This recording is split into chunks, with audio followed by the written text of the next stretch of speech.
आज दो वाक़यात ऐसे हुए हैं जिनके ऊपर पूरी पाकिस्तानी कौम गमगीन है। बन्नू छौनी के ऊपर सुसाइड अटैक हुआ है जिसमें 8 जवान शहीद हुए हैं। उसके थोड़ी देर बाद दूसरा हमला DI खान में हुआ जहाँ एक रूरल हेल्थ सेंटर के ऊपर अटैक किया गया, जहाँ 2 बच्चों समेत 5 सिविलियन शहीद हुए और साथ 2 फ़ौज के जवान शहीद हुए। क्या ये एक्सेप्टेबल हो सकता है किसी भी दुनिया के मुल्क के अंदर के रोज़ाना ऐसे वाक़यात और पाकिस्तान में रोज़ाना हो रहे हैं? और हमारी हरकतों का अंदाज़ा आप कर लें कि हमारी हरकतें क्या हैं, पाकिस्तानी लीडरशिप की, पाकिस्तान की एलीट की और पाकिस्तान के उन लोगों की जो फ़ैसला साजी की सलाहियत रखते हैं। आज एक ही दिन, कल पहले ख़बर ये आई थी कि पाकिस्तान तहरीक इंसाफ के ऊपर पाबंदी आयद कर दी जाए। दूसरी खबर ये आई कि आर्टिकल 6 का इतलाक़ किया जाए इमरान खान के ऊपर।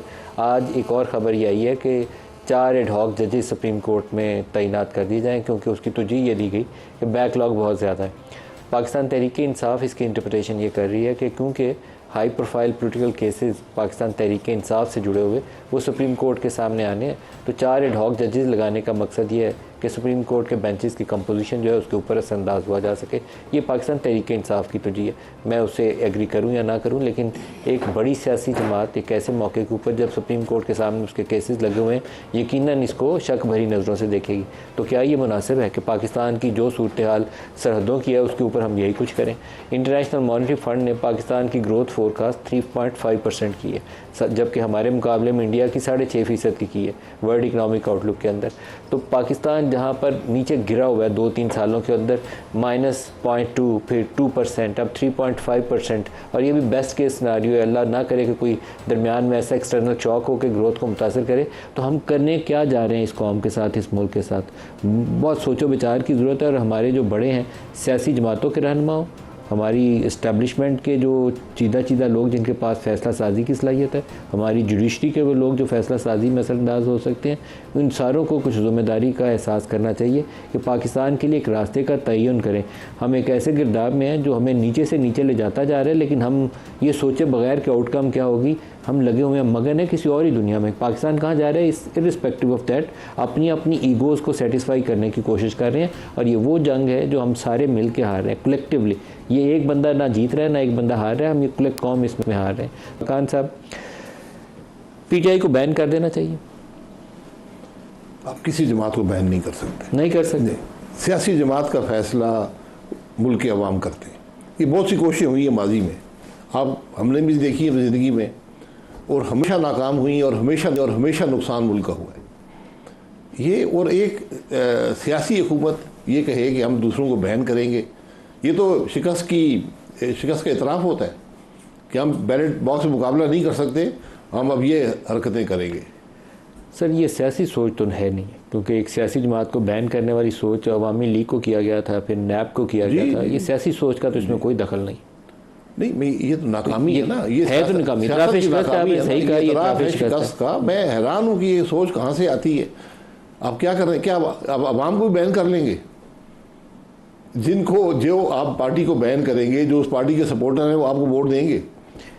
जो अभी 8 फरवरी के इंतखाबात थे, 6 करोड़ में से 3 करोड़ वोट PTI लेकर आई थी। जो पार्लिमान के अंदर अगर रिजर्व सीट सारी उसको मिल जाए तो सबसे बड़ी पार्लिमानी पार्टी भी PTI बनती है। तो इन इकदाम से क्या हासिल करने की कोशिश कर रहे हैं कुछ, मुझे तो हैरानगी उस सोच के ऊपर है जिसने बैठ के ये आइडिया सोचा होगा।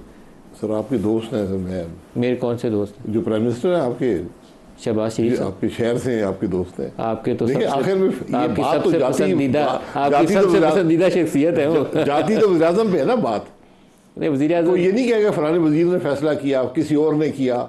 जब रिकॉर्ड पे बात आएगी तो वज़ीर आज़म पे बात आएगी। वज़ीर आज़म बेचारा उस कुर्सी पे बैठ के फंसा हुआ है, उसको ना बैठता तो अच्छा था। नहीं, वो बैठता आदमी अपनी चॉइस से है ना। ये उनके कद से बड़ी कुर्सी है जहाँ बैठे हुए, उनकी सीटें इतनी नहीं थी कि इस कुर्सी मैं पर नहीं कह सकता। ये आप देखें ना, मैं ऐसी बात पे मैं डिबेट नहीं करना चाहता, लेकिन नहीं, आप जिम्मेदारी इसकी आखिर में उन पे आएगी। जिम्मेदारी उनकी है, लेकिन वो अपनी उस सीट पे बैठे हुए हैं जितनी उनकी नशिस्तें नहीं हैं। ये एक पार्लिमानी निज़ाम में जो पार्टी जीती है वो हुकूमत बनाती है, वो अपनी नशिस्तों से ज़्यादा बड़ी सीट पर बैठे हुए हैं। ये आम तासुर यही है जी, आम कि मैंडेट नहीं है हुकूमत के पास, और वो एक जिसका मैंडेट मशकूक हो, कैसे दूसरों पर आर्टिकल 6 लगाएंगे और दूसरों पर को बैन करेंगे। ये कौन सी सोच है? और ये कि आज मुल्क का इशू ये है, आज पाकिस्तान का मसला ये है कि आपने कौन सी जमात को बैन करना, किस पर आर्टिकल 6 लगाना है। ये मुल्क के मसाइल में शामिल है। मुल्क के मसाइल का हल तो एक यूनिटी में था, जिसमें फौज, अदलिया और सियासी लीडरशिप इकट्ठी बैठ के बिल्कुल, फैसले करती, बिल्कुल। लेकिन ये एक दूसरे को नीचा दिखाने पे लगे हुए। बिल्कुल। मिफ्ता साहब, आप फरमाइएगा, क्या एक ऐसे दिन जिसमें 2 बड़े हमले हो, एक छावनी के ऊपर अटैक हो, एक हेल्थ सेंटर अटैक हो, 10 फौज के जवान शहीद हों, 2 बच्चे उसमें शहीद हों, औरतें शहीद हों, क्या उस दिन हमारे यहाँ तरजीह यही होनी चाहिए कि किसको आर्टिकल 6 लगाना है और किस पार्टी को हमने बैन करना है? एडहॉक जजेस कैसे लगाने हैं, जिसके ऊपर पीटीआई कहती है कि ये इन्फ्लुएंस करने के लिए फैसला साजी के अमल को ऐसा किया जा रहा है? क्या हमारी यही प्रायोरिटी होनी चाहिए उस दिन? नदीम भाई, एक तो पहले जाहिर है कि इस मुहर्रम के महीने में ये जो शहादतें हुई हैं हमारे बच्चों की, हमारे जवानों की, तो उनके ख़ानदान के लिए, उनकी वालदाओं के लिए, उनके वालदैन के लिए हम सब की ताज़ियत है और खिराज तहसीन है उन बच्चों को जिन्होंने अपनी जानें दी हैं।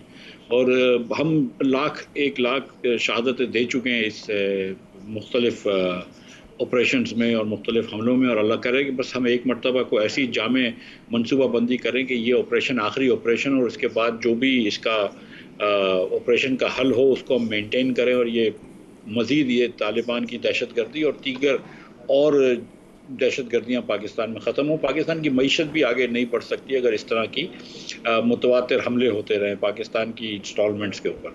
तो ये बात आपकी दुरुस्त है कि ये इस वक्त सबसे संजीदा मसला है हमारा, हमारी मईशत हमारा बड़ा संजीदा मसला है।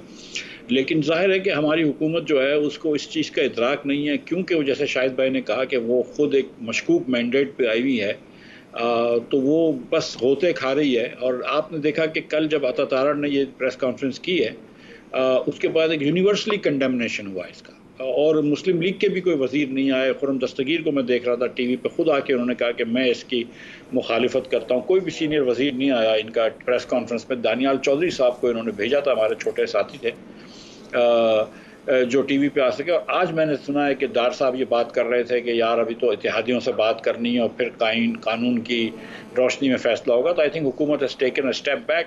ये डेस्परेशन के अंदर एक फ़ैसला किया इन्होंने। वो कल ख्वाजा आसिफ ने आज इसको जस्टिफाई किया, इस एक्शन को।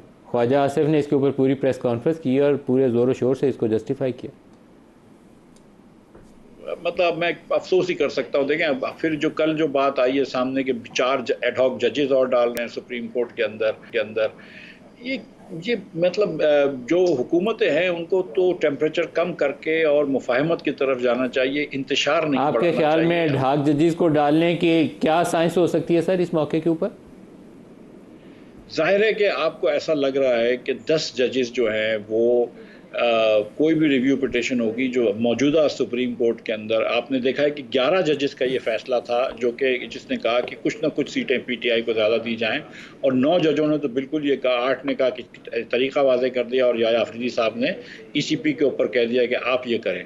तो 9 जजेस तो एक तरफ आपको नज़र आ गए और बाकी जो दीगर जजेस को भी डालें, तो ये बहुत मुश्किल है हुकूमत का कि रिव्यू पिटिशन में भी कोई आगे ले जाए या पीटीआई को बैन भी करे। और अगर आप 4 एडहॉक जजेस डालते हैं, मैंने सुना है कि मकबूल बाकर साहब ने भी इनकार कर दिया इसमें आने से, और अगर 4 जजेस आगे डालते हैं और 11-10 का एक फ़ैसला ले लेते हैं जिसमें चारों एडहॉक जजेस आपके साथ हों और किसी पार्टी को बैन करते हैं, तो दुनिया आपके ऊपर हंसेगी।